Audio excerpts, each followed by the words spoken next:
Good morning. I can't see on my screen, Lisa. Are we up and going? We are. Yes. As far as the recording too? Yes. Okay, thank you. Good morning, everybody. I'm really glad that those of you who are with us can be with us, and we're recording this so that the Michigan CoOp membership can view it at their convenience. And we're really excited about this opportunity to have the BloomBoard people here. We've got 3 people with us, Jim, Carrie, and Jason, and I'll let them do their introductions in just a minute. But kind of to lay the groundwork, Lisa and I were chatting a little bit before we came on here, and both of us are really intrigued by all this micro-credential, and watching your video, Jason, certainly brought a lot of awareness and questions to mind. So as we go through this, those of you who are participating live, please don't hesitate to kind of jump in when you have questions. And Jason, I know that, maybe you can also see if there's an opportunity to kind of see if there are questions as we move along. Yep. The other thing that I'm hoping for, and I know that you guys are kind of looking into this from the BloomBoard side, is perhaps being with us next month for our Michigan CoOp Winter Conference. If you do come, my understanding is that you're going to kind of run a session as though it's kind of in the format in which you deliver your micro-credential opportunities for others. So, I hope that works out. I hope you can be with us. We would love that. If not, we'll figure out another opportunity for people to kind of see that format. So, but at this point, I think I will hand it over to the BloomBoard folks. And like I said, if you can do your intros and then go from there. We really are excited to have you with us, so thank you. Perfect. Jim, you want to kick us off on intros? Yeah, Marcia, thanks again for providing us the opportunity to catch up today. Real quickly, I manage our district team here at BloomBoard and support Carrie, who supports our team throughout Michigan. Hi, everyone. I'm Carrie Frank. Like Jim said, I support everything happening in Michigan. I'm a senior account manager here. Had previously worked 8 years in education as a 5th grade, 3rd grade, and 2nd grade teacher, and I'm excited to be here today. And thanks again as well. Really excited to be here. Jason Lang, I'm the founder, president for BloomBoard. I manage most of our big state relationships, a lot of our policy level work, a lot of our sort of strategic planning as well, and so I'm excited to chat. My background is teacher prep and undergrad. Went into the finance world for a long time and just hated it. It's like the least fulfilling place on earth. And so wanted to get back into education and was excited to go to this grad school program with the master's in education and an MBA at Stanford, where I ended up sort of using a lot of that work and sort of ultimately starting the company out there based on this sort of core problem of how do we train and scale the highest quality instruction. And so excited to have you all with us. I will certainly try to make this more of a dialogue. I know these are always sort of odd formats because sort of there are a couple folks and sort of everybody's sort of in the wings here. But I'll give a quick overview about sort of our work and our philosophy on things, talk a little bit about what we're doing and what we're seeing across the country, and then how we work with mostly sort of lots of districts, like lots of sort of service centers, associations, and the like to try and help. The quick background on us. So we've been around since about 2010. Really started out doing lots of state level work behind Race to the Top. I'll talk about sort of our evolution in a second. But we've done lots of state level contracting partnerships. We've been really fortunate over the years to be backed by some of the most amazing foundations and investors. So the Gates Foundation, the Dell Foundation, the Steve Jobs Family Office, the Emerson Collective. They are all investors in the company. We've had some pretty amazing advisors along the way. So Joanne Weiss, who is Arnie Duncan's chief of staff, joined our board. Tom Vander Ark, who Bill Gates got to start education with the Gates Foundation. We've been really fortunate to have some pretty amazing luminaries in helping us in this journey. And what we've ultimately sort of been doing for the last several years, so about 4 or 5 years ago, we really started helping pioneer this shift from inputs-based learning to outputs-based learning for professional learning for educators. And it's really the foundation of what competency-based learning I think we want to have for kids is really about this idea of how do you start with adults. I would generally argue we're not ever going to be able to get to competency-based learning for students without starting with teachers. And so what does it then take to build that ecosystem and build that set of infrastructure and supports to really help that happen at scale across the entire field. And so we've ended up building really a sort of an entire ecosystem around this. Most of our issuer organizations, so the folks who have been authoring the micro-credentials, are big research shops or sort of premier brands. So AIR, WestEd, RAND are all sort of issuers. Avid, some of the major PD shops are building micro-credentials on the platform. And then we also have some partnerships with National Board Certified Teacher Network and some other folks that are really trying to help, again, sort of advance the cause of teachers specifically. Any questions there, just high level? Okay. So I thought it'd be helpful just to give a little bit of a national landscape around sort of the work we've done. Just gives you a sense of sort of the breadth of what we're actually covering. So across the country now, again, in the last 4 or 5 years, we've really been doing a lot of work around helping states navigate sort of what the future of career advancement and of licensure looks like.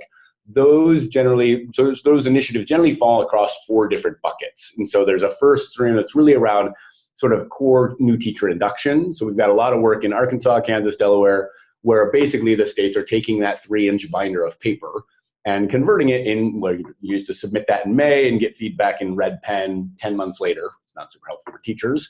And so we're converting that into a series of 9 micro-credentials that are based on the induction research, and then letting teachers submit their videos plus their evidence, their lessons plan, their student work, submitting all of that, and then they get feedback in 5 days on their actual videos, and they can resubmit as many as they need to sort of demonstrate those skills. But that then gets them their induction sort of license, gets them that early educator license when they go through that process. And so induction covers the first big category. The second one is really mostly sort of this one-off endorsement structures. So in places like Connecticut and in Washington and Rhode Island, we've replaced the entire computer science endorsement statewide with a series of micro-credentials. So regardless of if you went to code.org's training, if you go to University of Rhode Island's training, if you go to your district's in-service day, all of those are great ways to sort of learn the application. Ultimately, you have to earn these 6 micro-credentials to actually earn your endorsements on your license. And so we manage a lot of that. Again, we've been doing a lot of work around ESL sort of endorsements. We have some more growth mindset, clinical educator support. So anybody supporting new teachers or student teachers in Florida earns a micro endorsement for sort of that specific set of skills. And then in places like Wisconsin, where they've actually loosened up a lot of the licensure rules, we've actually just been helping build competency-based salary schedules. So what does it mean to sort of get a lane change? And if that lane change wasn't specifically tied towards college credit, but was tied towards competency and demonstration, what would that look like, and how does that change the fundamental structure of career advancement in a district? And then in places like Texas, we've actually been helping the state really think about and build out a new bill. So in HB 2424, they passed in June. That bill allows for micro-credential pathways for all programs of study related to licensure. And so we're right now in the process of working with TEA to actually launch an ESL endorsement, a gifted and talented endorsement, a special education endorsement, an early literacy endorsement, and sort of all of these big core strands, especially in the highest need to teach areas. We've got a new STEM endorsement we're working on in Texas as well. And so it's really trying to unpack what are the core competencies related to the different areas of licensure, where we're often finding there's just very large sort of impediments in the way of getting teachers into those career tracks. And so trying to create cheaper, better, sort of ultimately more efficacious mechanisms to do that. And so that sort of covers the individual endorsement category. Any questions there? That's usually a big one. Jason, I have a question. This is Lisa. So are you working mostly with the state legislatures or Michigan Department of Eds? So it really varies. So our work is generally has to be sort of dual purpose and parallel path, in that we work at the district level or at the association level. So many of our contracts are actually in partnership with the service centers or the association sort of team groups on the ground in the states, because that's where we'll talk a little bit about sort of our implementation model. We pretty heavily believe in sort of a coaching structure. And so where we have consolidated groups of coaches, a la service centers and sort of association leads, that's where we'll ultimately then sort of spend time. And so we're working with those folks and districts directly on the ground to help build out that sort of implementation. At the same time, we know that states generally are the holders of the rules around, in particular around licensure. And so often what we're doing is sort of in tandem, then working with, a lot of my work is going to standards boards and presenting to Senate education committees and talking to state superintendents about the policy shifts that districts are then asking for in the process. And so in Texas, when we're right now putting forth a new ESL endorsement, we've been working with Fort Worth ISD to build the set of micro-credentials based on Texas statute that fits what their teachers are asking for and what they're finding as their highest need areas around ESL instruction. We've then built that entire set of, it's actually 8 micro-credentials for it. And now with Fort Worth, we've now taken that to TEA to say, can you now pass this as an alternative option for ESL certification in the state of Texas? And so it's a little bit of both, but we definitely do a lot of work. Part of what Carrie's sort of sole focus is on the ground at the district level. How do we support districts in the process? And then my work is typically at the sort of the state level, trying to help advance the policy lens behind it. Okay, thank you. Any other questions there just on the pieces? Okay, so the next big category is really around CTE certification. So we actually in Minnesota run an entirely alt-cert program for all CTE endorsements. So work-based learning, construction careers, medical careers, computer science, all of the CTE pathways, we are now sort of an alt-cert program through the service centers in the state of Minnesota. And that's mainly a response to the fact that there's actually only one university in the entire state of Minnesota that offers those CTE endorsements. And so teachers aren't willing to drive 4 hours to go get that endorsement. And so if you're not going to willing to do that, really the only option for districts is to then basically hire everyone provisionally at the beginning of the year and fire them all at the end of the year and hope they stay or are ready to sort of be rehired at the beginning of the next school year. And so that's obviously not a great system. And so really being able to sort of change that into something where now all the service centers have the ability to offer an alt-cert for CTE programs, depending on those different areas of focus. That's been a big area of interest as well. Kentucky's actually merged their CTE world with the workforce development work that they've been doing at the state. If you're familiar with any of the new skills for youth work, and they've now been trying to build out or are now building out effectively sort of a set of micro-credentials around employability skills for high school students. And we even have a new Department of Labor grant where we're micro-credentialing a set of sort of apprenticeship work-based learning endorsements all around soft skills and employability skills, where the employers are actually the ones signing off on the micro-credentials. So we've got IBM and some other big employers saying, yep, if a student has these X8 micro-credentials for this soft skills endorsement, we'll actually make sure that we'll guarantee them an interview in the process. And so we're doing a lot of work at the sort of employability skills world at the moment. And then the last big area is really around leadership. So in Illinois, we've got a partnership with the State Board of Ed and the Illinois State University to build a leadership for equity sort of endorsement that's all about sort of core equity commitments. That's actually based on the Tennessee Department of Ed Leaders for Equity playbook. And so we've been really building out, and we have a whole coalition of different states and folks involved in that work. And then in Louisiana, they've actually probably been the most progressive policy-wise in the country, in that they have now actually replaced all teacher leader licensure in the state with micro-credentials. So we've effectively replaced praxis for if you're going to be a mentor teacher, if you're going to be a content leader, all of those now you have to earn 4 to 6 micro-credentials in your content, including some in your content areas. We have some ELA ones, we have some math ones, some untested subject micro-credentials, but you have to earn those to become a teacher leader. And now this fall, we actually just started piloting our first EDL1 license, a principal license, entirely via micro-credential.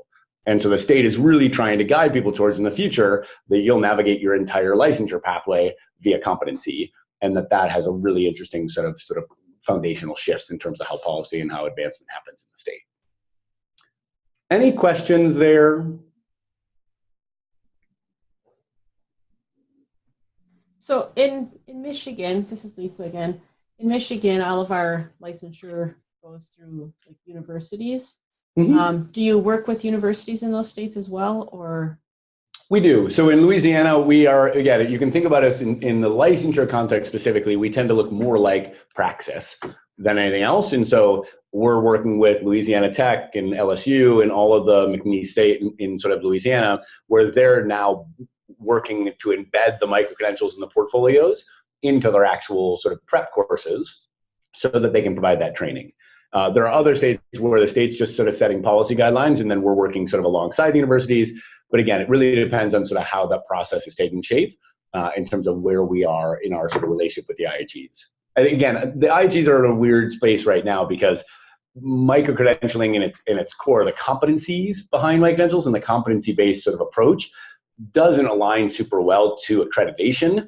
And so we have lots of universities that we're trying to partner with, but they're trying to build competency-based structures for their programs, but they're actually also at a little bit of a crossroads in that there's not a clear example of sort of how those competencies actually align to their accreditation issues. And so that's sort of something I think at a policy level is trying to be worked out right now. Again, our lens is we're happy to partner with anyone who wants to help move in this direction, and so we can help that process. Okay, thank you. Any other questions on just sort of the broad lens? Okay. And so really, I always find it sort of helpful just to give a little bit of an overview just on sort of how we think about the world and some of the things that we have learned over the years, which I think by and large what we have found is most districts are sort of somewhere on our same journey and learning a lot of the same things. And so we sort of figure like it's helpful just to highlight the process that we've been through. Really, at the end of the day, when we started out, when I was in grad school, the fundamental sort of thesis behind everything we're doing was this entire body of research that shows that teachers are the #1 driver of outcomes for kids that we can actually control. And so the idea that this is sort of the most important sort of driver for student outcomes is really what has ultimately sort of been our obsession. And I joke, it's a little bit sort of crass, but I joke with our team when we're doing our strategic planning, really at the end of the day, what we care about most is teacher quality and teacher growth. And so how do we actually think about that? And like if tomorrow there was a great set of really foundational research that came out that said, turns out we found out there are these microchips you can implant in people's brains and make them the best teachers ever, we would start trying to figure out how to build microchips because that's going to be at the best service for kids. And so that really is our North Star and is our obsession and everything we focus on. And so in the early days of this work, a lot of this was right behind Race to the Top. And so the fundamental driver of sort of the thesis was, well, we don't have any good data about what teachers are doing in classrooms. And so we need to build observation, evaluation, sort of data collection tools at scale to really understand how do you sort of collect what data matters in teachers' classrooms. And that data will then be the really big driver for feedback for teachers that will change practice. What we found is that we actually have a lot of perverse incentives for principals going into classrooms, and they don't really want to rate teachers as ineffective. And so by and large, everyone is rated effective, and achievement didn't move. And so we as a field spent billions of dollars on implementing observation evaluation systems, unfortunately without much impact at all. And so that then helped us migrate into this world of, well, let's not focus on the evaluation side. That may be too punitive and have too many perverse incentives. Let's move towards the growth side of the world. And so we started building out, and we actually built really the first Amazon marketplace for PD, thinking, well, if we can aggregate all of the best content in the world, so we had about 100 different PD partners, aggregated a ton of content, a ton of their actual modules and workshops, aggregated everything. And what we found, and by and large, and what we learned most in here was that most of what we were serving up and what we were sort of aggregating and then personalizing these recommendations was really sort of the sit and get style of learning that we've had for decades. And that we actually now know, and we knew sort of at the time, that by and large, if you go back to the Joyce and Showers data, so this is a pretty amazingly replicable set of research, it says at the end of the day, there are two core components of any learning coming out of an actual PD session. You really want to be able to influence, what does someone know? What's their own personal mastery that they understand? And then did they actually transfer it to their actual practice? And what we have now know based on research is that if I just stand up, if we go to our library or our cafeteria, and I stand up in front of you for a couple hours and I give you a bunch of research and theory, not only am I not going to really change much of your actual personal knowledge, but I'm also not going to change your practice at all. And so that's not really very helpful. And then if I add in, now if I'm still standing up in front of you, but now I'm modeling it for you, and so I show you, here's what a guided reading group looks like. Here's what really good sort of effective classroom management sort of routines look like. Now I can demonstrate that for you, and now I'll actually move your own personal knowledge a little bit. But again, you're not going to transfer that to practice very often. And that even if I then sort of have you role play, so now we go in, we're sort of in the cafeteria, I sort of give you the research and theory, I model it for you, and I pair everybody up, and now we go through some actual role play practice in that setting. Now I can really change your practice, and this is sort of the I do, we do, you do sort of theory. And so I can actually sort of change your actual sort of personal mastery. But what we know is that human beings are creatures of habit. And by and large, it's really hard to change your actual transfer to practice, because you're going to go back to your classroom and most of the time you're just going to do the same thing you were doing. And that is ultimately what then sort of led to this set of research that really started to show, unless we can create some mechanism to really embed some sort of actual classroom feedback, coaching, mentoring mechanism into your work as a teacher, that is the only way we can actually change your transfer to practice. And at the end of the day, we know that coaching is just really expensive to scale because you just can't get enough coaches into all your classrooms. And this is actually the foundational construct of what the micro-credential can then do, which is create a mechanism where teachers can get feedback and mentoring on their actual practice in their actual portfolio based on that work. And that whole body of research, combined with the whole body of research that's come out in the last 4 or 5 years around portfolio-based learning theory, this is a Carnegie Mellon report called Learning is Not a Spectator Sport.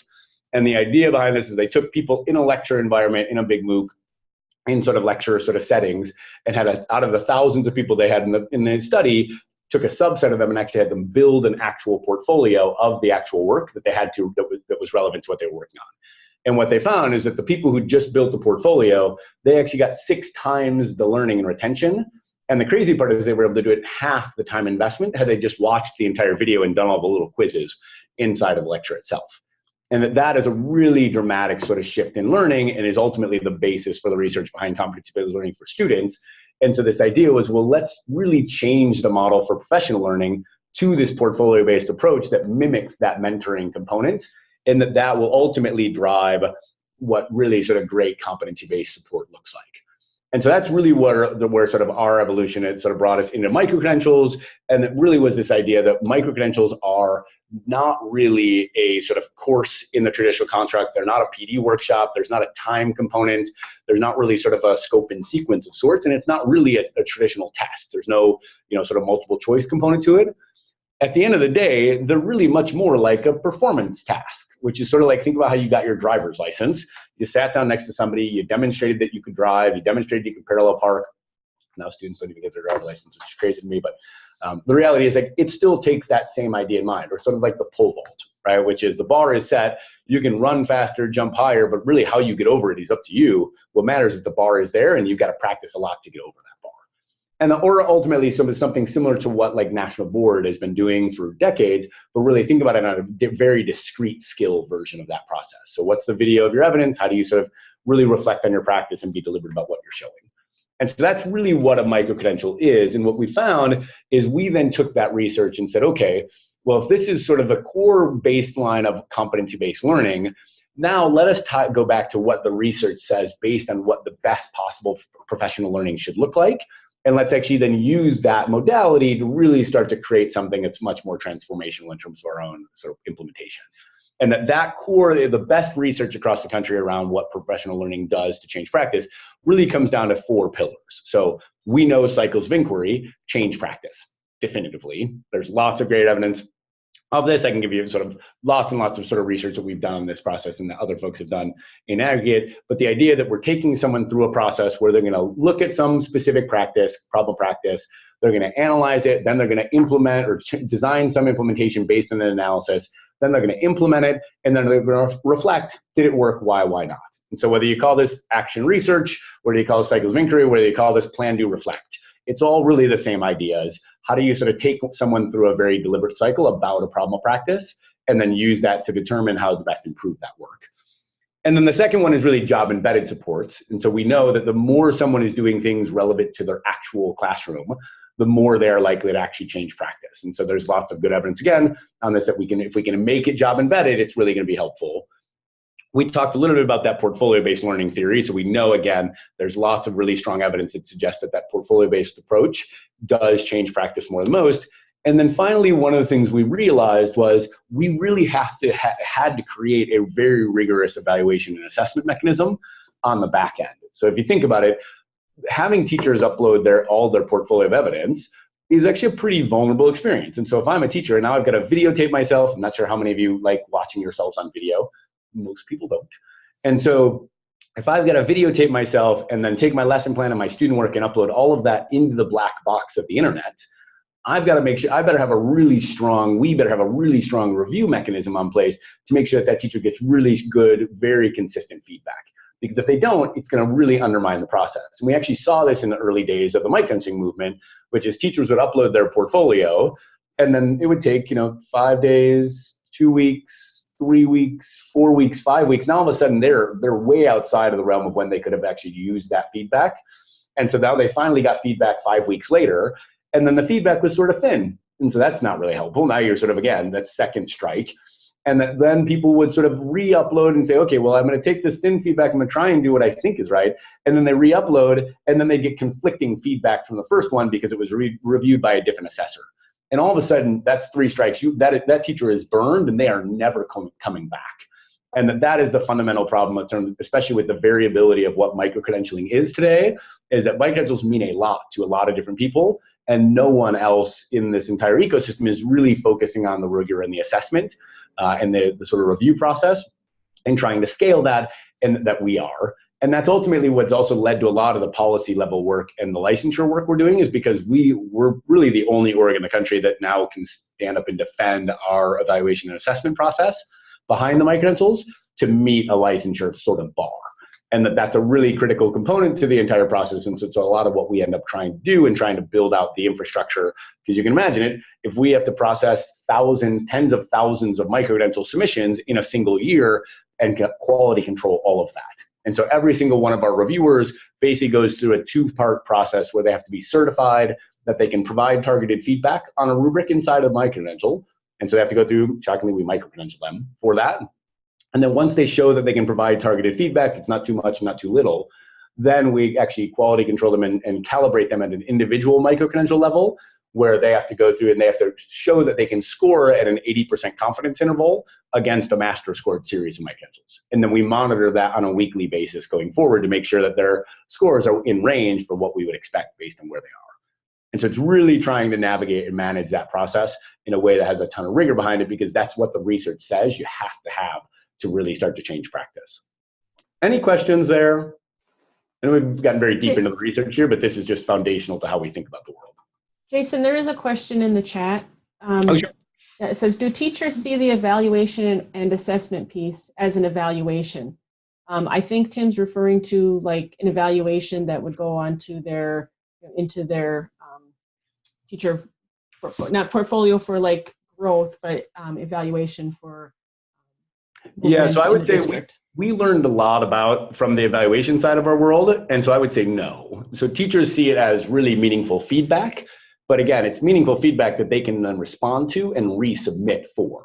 And so the idea is it's not necessarily a point in time sort of evaluative, summative process, right? They're going to take this feedback, then they can resubmit, and then they can actually do it and sort of show that they can demonstrate that practice. And so it is meant to be a formative mechanism. Again, we may need to make sure that it's a really rigorous and sort of foundational and sort of thorough form of assessment. But I think teachers, based on all of the feedback we have, and we can talk about sort of where we are in the research process, based on all the feedback we have to date, teachers really view it as something that's helping them improve their craft rather than evaluative or punitive in the process. Thank you. I got one more question for you on that part. You talk about the problem with different reviewers giving different feedback. Mm-hmm.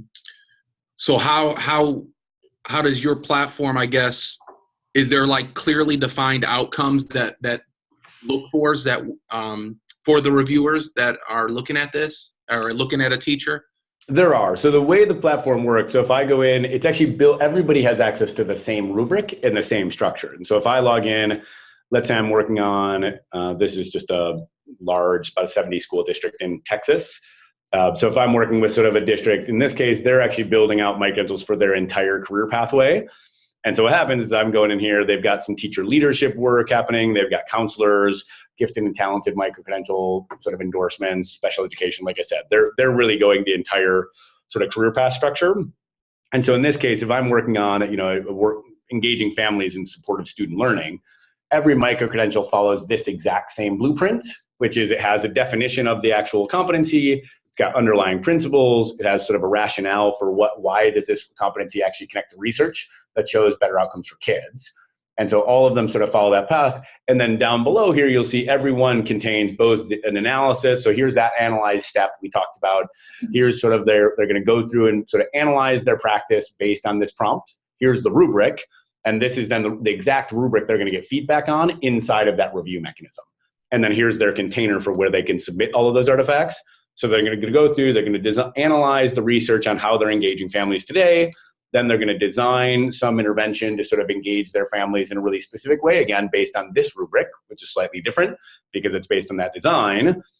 And then they're going to go through and they're actually going to implement it. And so this might be they take, videos of a teacher conference, or they sort of reflect on what they actually did, or sort of what the process was, whatever that implementation required, based on whatever they thought the right sort of way to capture that was. And then they're going to evaluate, did it work? Why not? And along the way, what we've also been doing is then embedding inside of this a really sort of structured sort of learning environment so that we can link you into resources that are going to be most helpful for that step in the process.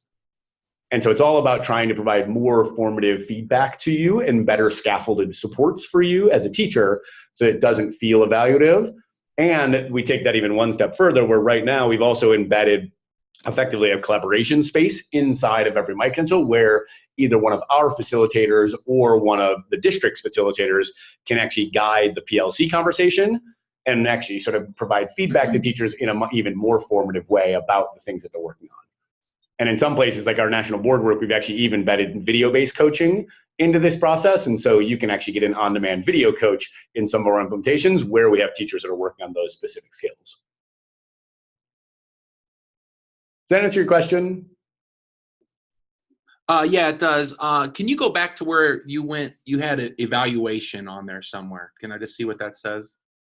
Oh, just around, oh, you mean to evaluate? Yeah. Oh, this evaluate step. Sorry. So this is more, evaluate for us really means sort of self-reflection. So it's about what did a good self-reflective educator do in terms of their actual sort of support to evaluate, did this implementation that they worked, did it work or why not? Okay. So that's the teacher does that. That's right.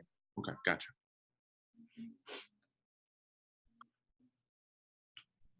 And again, we know we have learned more than most about just the pain of the evaluation world that people have come from, and the sort of the perverse incentives there. So we spend lots of time to make sure that we're always in that supportive lens. So the evaluate is more of a reflection. It's a self-reflection. Okay. Yep. We've actually, in a future version of the product, we may actually, that question has come up before, we may just change that to reflect. Yeah, I like that better. Probably would sit a little better for some folks. It's sort of, and it's again, probably more. The ADDIE model is what we use. So this ADDIE model is the sort of the core framework that we used for this. And so all the micro-credentials are structured in this ADDIE structure, which is analyze your current practice, design and or develop some implementation based on that practice, implement it, and then evaluate, did it work, why or why not? So reflection of practice. And so that is the sort of structure. The reason we did this is because we found in the early days, and this is again just the reality of micro-credentialing, in the early days, people, if you just define a portfolio for teachers to meet, what we found is they will actually just use that portfolio as the event horizon. And we're human beings, we're creatures of habit. And so people will generally try not, if they don't have to learn something, they're not trying to learn something, they're trying to check the box of building the portfolio.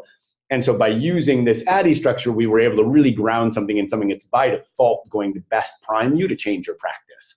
And that we found that you can't do that in other worlds and in other micro-credentials. If teachers are just trying to design the actual portfolio, they will skip over the learning if they don't have to go through it. Does that make sense? Yes. Okay. And so that's really the sort of what the process and what the platform looks like. Again, it sort of follows this model of kicking off that micro-credential. Again, we've done a lot of work on how to best scaffold this and support teachers in that process and support leaders. You're going to go through that whole set of job embedded supports while you're building that portfolio in that cycle of inquiry. And then ultimately you're going to submit, and you're going to get a really rigorous assessment sort of feedback mechanism against that. That all ends up being sort of third party. And so we have found, and this is to the question around evaluation, we have found that part of what makes the micro-credential a really different shift than the evaluation world is you think about it as a teacher manager or as a principal, right? The micro-credential actually changes your role from no longer evaluator and to actually becoming more of an advocate, because you want the teacher to pass that micro-credential just as much as they do. And so then your job is to help support them, because that assessment is going to come from a third party who's going to be sort of, again, very well qualified and sort of rigorously assessed in their own work and certified and calibrated. And so then your job as the leader is to now support teachers in that process. And that sort of philosophical shift is really powerful when it comes to the ways teachers feel about those actual sort of micro-credentials and the assessments themselves. Other questions there? And so ultimately we launched this entire sort of system. And as you can tell, like it is just more rigorous than your traditional PD structure. And so when we first launched it, the problem that we found is people will say, look, why would I go into my classroom and videotape myself when I can go get the same 6 hours for showing up on a weekend workshop or, you know, sort of signing that attendance sheet? And that is a fundamental barrier. And so at the end of the day, we started talking with districts, and districts would say, look, no one's going to do these micro-credentials because they're just harder and we don't have any real incentives for people to engage in them.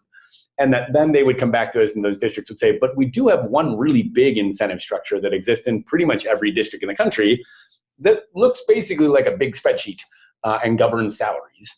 And that this is really sort of one of the more powerful sort of incentive structures in place.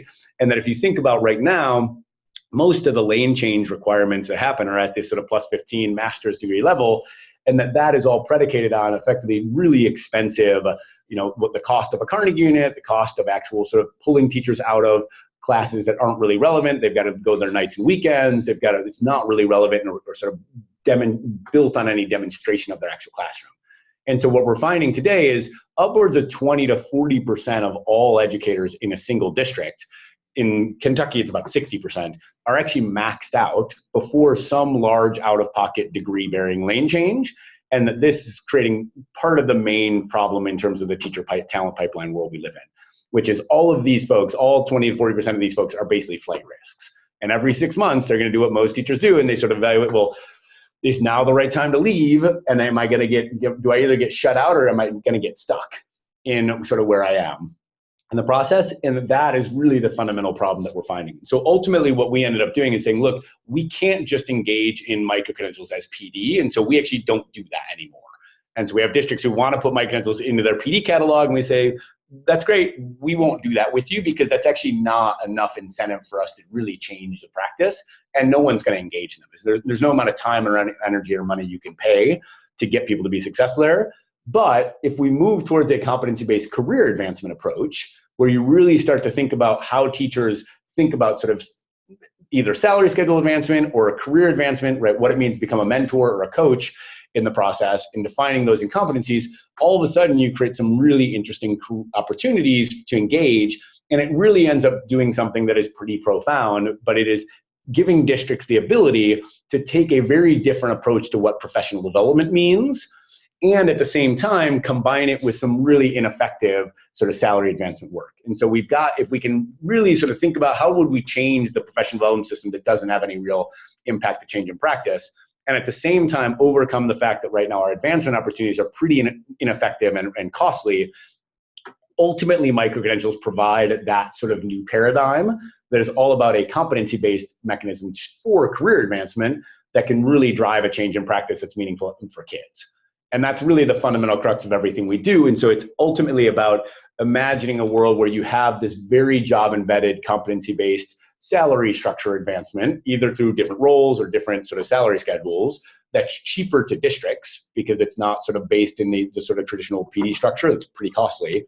And at the same time provides better outcomes for teachers in terms of learning and retention, and it's much cheaper than their advanced degree sort of options would be in terms of the overall cost structure.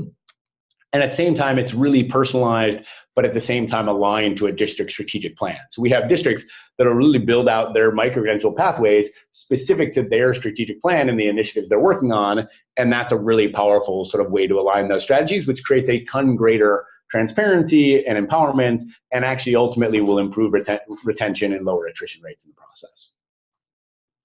Let me pause there. Any questions about that sort of shift?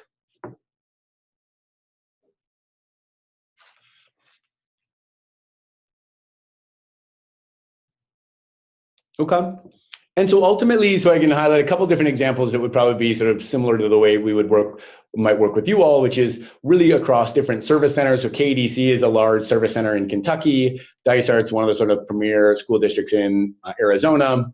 And in Arizona, they don't have any state policy. So they're probably similar to Michigan. It's all district level supported work. There's no real policy yet done. Kentucky, there's a little bit of state policy work that's been done. And so they're sort of moving down that path. But in both cases, what they've ultimately started to do is really build out effectively sort of graduate equivalency programs where they're starting out and the districts are coming together and saying, okay, here's a set of foundational competencies. So each one of these hexagons is a micro-credential. Here's a set of foundational competencies I want all of my teachers to really be able to sort of demonstrate in a portfolio with their actual kids. And then I'm going to make, and then a set of personalized endorsements based on my own district strategic plan. And so my teachers can earn the 12 micro-credentials for the 12 credit hours. Every micro-credential in our world is equal to 1 Carnegie unit. So in this case, they can earn all 30 of the credits they would need towards that lane change, but they can do it in micro-credential form, and 12 of those are going to be foundational to the core view of what good instruction looks like for a district. And then the other 18 are going to come from a whole set of micro-endorsements that the district can define. So whether that be PBIS or early literacy or culturally responsive instruction, we've got about 18 different ones of these sorts of micro-endorsements.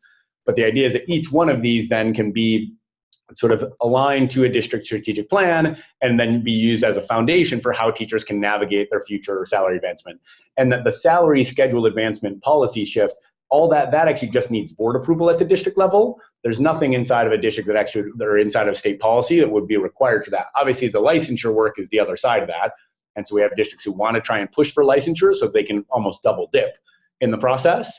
But at the end of the day, if you said, we're going to create, this is going to be sort of a way for teachers to earn salary schedule advancement, and they can do it in early literacy or in ELL instruction, you can do that in a way that's really personalized, but also very much aligned to your strategic goals. Let me pause there. Questions about that structure?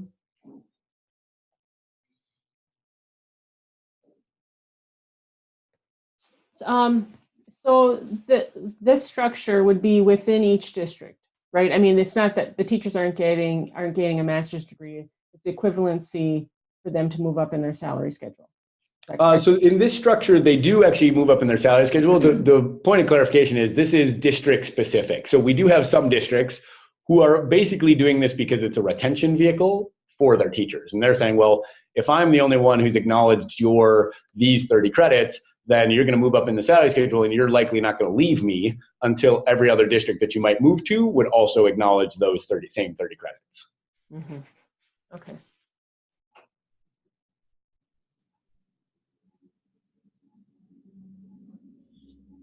Other questions on? Quick question. Could you put teachers in like cohort groups of where they're at? Or do they kind of all start at zero, I guess? No, that's exactly the way we would. So when we get into implementation, we can talk about sort of how we cohort people, but that's exactly the process we use. So what we would do is sort of have people go through either by cohorts or depends grade bands. We can sort of align it to really specific. Typically we view as like, how are you currently supporting teachers?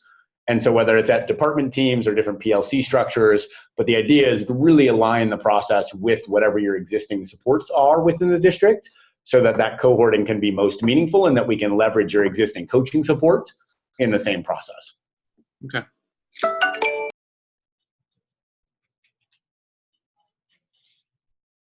Other questions, thoughts, comments? And so really this is the sort of the big component. Again, I can show you a little bit about some of the way that we think about sort of, the teacher pathways side of this work. And so it ultimately, starts to sit down, it starts to sort of live in the sense of how are you thinking about your own career pathway? And then what are you doing to really support teachers in the process of saying, okay, well, what is new teacher career? What does that look like? What's a master teacher sort of pathway look like? What are your leadership pathways? And then trying to organize roles or sets of micro-credentials around each of these areas. And so that's the way a lot of our sort of districts end up sort of looking at it, is in those 3 buckets. And then ultimately that depends on sort of, as you think about your strategic plan, right, what are you trying to do in terms of what core areas of focus do you really want teachers working on? And so we have, these are those 6 micro-credentials that we use for the computer science endorsement in a couple of states.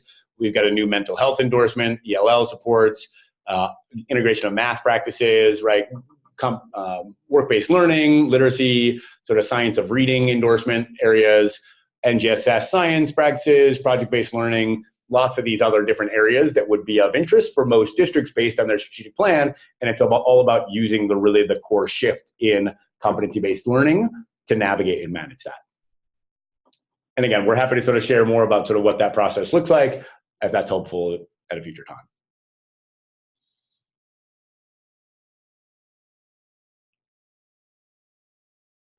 Any other questions?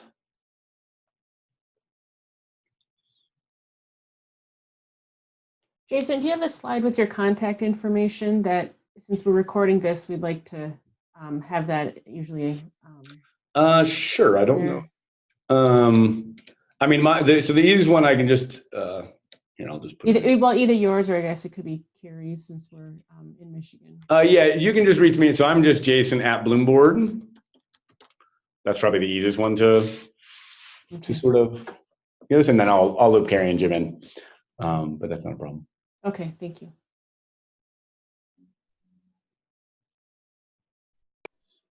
Any other questions? I got one final question, I guess, because micro credentials are starting to become more and more popular, obviously, and there's a few different platforms that I've heard about, I guess. What kind of separates, I guess, BloomBoard from some of those others that are offering these micro credential platforms? Yep. So the couple of different options are really, you've got sort of the traditional LMS one. So like Canvas and Badger and sort of things, and Credly, you can do, really that is taking sort of a core course structure, right? A traditional course structure, and then trying to put sort of a badge on top of that. And so the difference there is it's more about sort of the badge in our context, and ours is really about the portfolio and the assessment mechanism behind it. If you know the work that Digital Promise has done, so we actually, one of the other platforms, we actually used to power Digital Promise's platform, and it used to be the technology behind it. We ended up sort of terminating our partnership with them primarily around this whole sort of research and sort of evaluation lens, that Digital Promise did not want to control the issuers, the reviewers behind the micro-credentials. And so all of their issuers, they have to provide their own review, and there wasn't really much of a mechanism to control and quality control those reviews. And so that's where we found all of the variation that I had been talking about earlier in terms of undermining the process. That was coming from the fact that we just didn't have a way to control the review mechanisms in place. And so we ended up sort of terminating the partnership, and then we took all of that into our own sort of foundational structure and said, okay, we're going to make sure that every reviewer in the system is certified and calibrated so that we can do this in a way that doesn't undermine the process. And so that's probably the biggest thing. I do think that, again, the way that we built this sort of ADDIE model into the micro-credential is also much more aligned. A lot of that portfolio-based research and the alignment to this sort of ADDIE cycle and the cycle of improvement model, that's based on just our own research. And so we did rewrite the blueprint because we found that people were just using the portfolio as the event horizon, and it wasn't really helping changing practice. And right now we've got about 11, 12 federal grants, whether it be TIF or EIR or SEED grants, that are all doing program evaluation on our model. So far, the data looks very good. We'll show that we can really change practice. We're confident that was going to happen inside of the Digital Promise structure as it was outlined. So the reviewers aren't actually in district? No, so our reviewers, they're typically in somebody's district. Mostly they're part-time teachers, often a lot of national board certified teachers. And those are folks that are all third party. And so we manage and certify them, but it's all third party assessment. So you don't have to do any of the review. We take care of all of that, and then we quality control and certify all those. I like that. All right. Can districts create their own micro credentials, or is that a no-no, I guess? You can. We have districts, again, it's more painful typically for you because you've got to sort of manage that. What we ended up doing is actually building out entire sort of what we call sort of competency maps based on in-task and based on the NAA teacher leader competencies. And so we, by and large, probably have sort of micro credentials in PSOL and in the core areas of focus that you would really want competencies on. This is the NAA teacher leader competencies. This is the one for the principal leadership. Great. And so we've built a lot of micro credentials, and then again, all of those little micro endorsement structures that we have, these have been often built with the premier teacher leader or the premier PD training providers in the country. And so mostly we would probably have 95% of what you would ever want, and that the pain of trying to create your own, you can go through. We have districts that want to build all of their own. We do that with them as well, and we can guide you through our process to do so. But again, we probably would start from a place of saying, look, if we have it off the shelf, it's going to save you time and energy. Okay. Well, thank you. This has been fascinating. I love the questions, Tim. I love your questions, and Lisa. I'm glad that you guys helped us to all think a little, kind of differently than my own brain was going. I always like those questions. So, the one thing too that's occurring to me is that as we look at sharing this out with the Michigan CoOp membership, if, as I said at the beginning, if it's possible for you guys to join us next month for a winter conference, people could be watching all of the, videos, this one and then the one you sent before, and some of the materials, looking at your website. I found this extremely helpful. I'm such a visual person, and I really like the visual aspect to everything you've put together here. So I do hope that's possible, because I think not only would it give you an opportunity to have those other follow-up questions for the people who are not with us right this moment, but it would also allow them to experience that micro-credential format that you have, kind of shared with me, that might be a good way for them to kind of feel it in action. Mm-hmm. So all that said, I find this extremely valuable, because as I look back, I retired 14 years ago. This would have grabbed my attention. It does now, but it would have grabbed my attention Love it. back then, because I was never, and people who know me know I'm not a sit and get person. I haven't been ever. And so this experience of, really being able to give that versatility and real practical, I'm also, a very practical kind of person, yep.